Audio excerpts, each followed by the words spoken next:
How you guys doing? In today's video we got a Chrysler Pacific 3.4 liters on a home delivery service. The customers complain about this very car. Here is the car starts fine, and when it's still for a while you start noticing something very dodgy behind the dashboard, and that is the battery light will come on while the engine is running, and sometimes goes off, and sometimes we still pop back on. This some sort of a foreplay is something that can actually unrest the mind, especially unrest the heart of the driver, because it's indicative of a potential problem that is about to start, or that is just halfway on the way moving up right there. So the question is, what could actually be the problem? And that is what we're here to find out. Right now, while I was doing this, I was actually have my computer plugged in there to see if there is anything which I'm going to be able to get, maybe a code,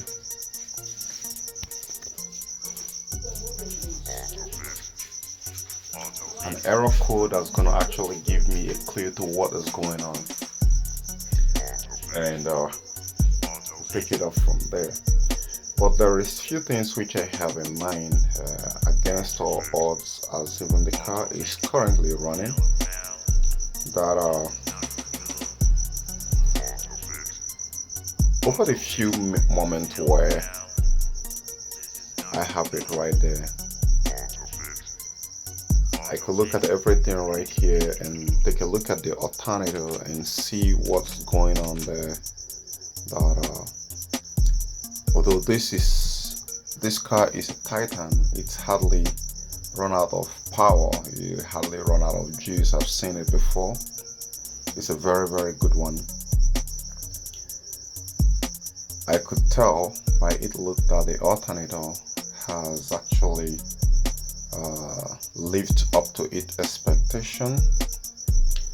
And one of the common problems which I see that is associated with this while hooking up my computer to it is the fact that I just put the ignition on and trying to hook up my scanner so I can be able to run some diagnosis on it.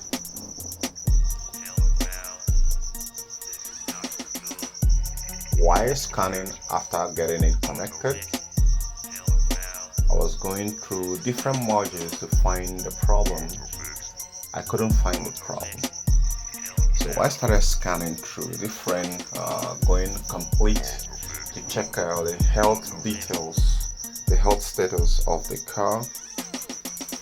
Because here I have it legend, the legend has it that there is a relay related to the PCM, power control modules or fuse, that could actually be corroded or have a loose contact. And if that be the case, I want to advise you to actually search for it here, because I didn't have time to actually search for it within the time I was working with it, because I have more things on my hands. So I want to go ahead and find the wiring diagram, the fuse diagram for this very car, and check the fuses, check the relays, any corresponding relay for the PCM.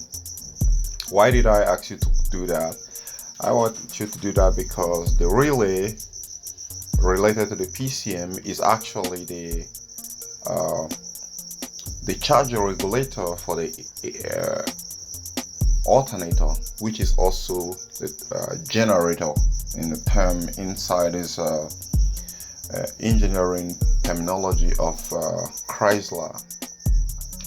So you have to find it, And when you find it, make sure that the contacts are clean. If suppose you find it within the sameness of this one that you're seeing here, that you can see the code like the 5604901 then you could actually just swap it with the other one and see if the problem gets solved. I mean, swap it with likable ones that are the same, like each one of them. And as I can look right here with attention to detail, I can see that there are some jumping, some sort of jumping of the wires, and the fuse rewired. You can see the 10 amp fuse that I'm starting at right here, 2 of them, and the 25 amp fuse, they have been jumped and rewired. And you can see some other wire that is right here that is jumped. Some of them have been jumped from one circuit to another. So I believe that there is a problem previously about this car, which the previous guys couldn't be able to figure out, so they decided to jump it. Especially, you can see the wire on the battery terminal, positive terminal here, that was used to jump the radiator fan. Now, the other tip which I want to give you here before you proceed further is you should go ahead and clean up the terminals. Like you can see here, clean up those terminals and make sure that you get rid of every corrosion that's around that place. You have to peel the wire and get a fresh wire, rejoin it, and make the contact more firm. That's gonna be a plus to eradicating this problem, because when there is a loose contact between these end terminals, it's gonna be giving an error spikes on the PCM. Now, if suppose the PCM have a loose contact, then it's also going to be creating this problem, because at last my findings on my diagnostics actually point out P0266. I guess that's the code which I found right there. So that code is actually talking about which was later on, that code never popped out initially, because I have to run a lot of tests on this very car, off and on. Then at some point I have to remove, while the engine is on, I remove the battery terminal, and boom, that is where I got the problem. That is where this code which I gave you now pop out. Now that code actually signifies that there is a problem with the generator excitation wiring windings. So in this situation, you want to go ahead to do this routine which I told you first, because you might have the chance of getting it working without replacing a part. But if suppose after doing all that and it didn't get solved, then you can go ahead and replace the alternator, get one from a junkyard if you don't have money to buy a new one, and get it replaced. And I'm certain that this problem should be solved and that code should be erased. In the case of this car, at the end I cleared the error code and the problem went away. So catch you later, guys.